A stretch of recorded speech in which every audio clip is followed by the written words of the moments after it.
In this video, I will provide you with a reason why your gravel could be disappearing on your gravel stairway. And the number one reason is probably going to be people kicking it off of the stairs as they're used. So the more that the stairway is going to be used, then the more of a problem you could end up having. Second up on the list will be erosion. And this is going to be a problem because you're going to have water traveling down the hillside next to the stairs, and it's not uncommon to come across a stairway like this where you have a ditch or a little crevice next to the stairway where water is going to be coming down like a little waterfall or stream. And of course, it's going to be taking the soil from up above and transferring it down to the area below. However, that's not going to be your biggest problem with water. The biggest problem with water is going to be all of the water that is going to be going into the gravel and then working its way through the gravel and then eroding the soil below. And depending upon what type of soil you have, you could end up with individual steps or a few steps sinking more than an inch.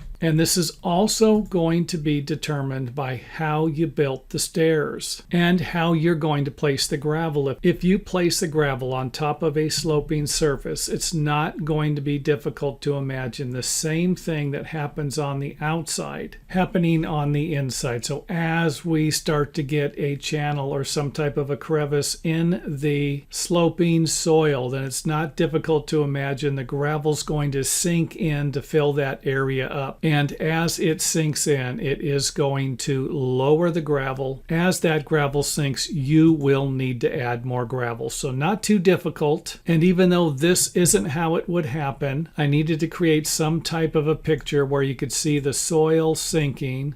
So here we have it to where you dug it originally, and then maybe you added some dirt or some sand in here to create a flat surface and it wasn't compacted. Then you could end up with a situation like this where a section of the stairway or all of the steps can sink into the ground. So again, it's the water that's going to be going through the gravel that's going to create your problem and cause the steps to sink and you to add more materials to solve the problem. So not going to be that big of a deal. However, will require some maintenance if it happens. And I would imagine out of all of the scenarios, this one is probably going to be the most common you're going to run into. And that, of course, would be a little less gravel disappearing gradually from the bottom and working its way up to a larger section that will need to be backfilled. And the only reason why I'm saying this, and I'm basing this off of common sense, not experience, would simply be that the soil above can actually work its way into the gravel in the areas below. And as this happens, you're going to have fewer spaces between the rocks to allow water to come through. So if I just have open gravel here with plenty of gaps in between the rocks, there's no debris, there's no dirt, then it's not difficult to imagine more water going through the gravel and causing more damage. And of course, the remedy to this is obvious. You're just going to need to continue to fill the area with gravel, and hopefully over time you won't need to add as much gravel. So hopefully that makes sense. And of course, this brings us to the end of the video. And if you have any questions or comments, feel free to leave them in the comment area. And I will put a link here at the end of the video to another video that I made on how to build this type of a stairway.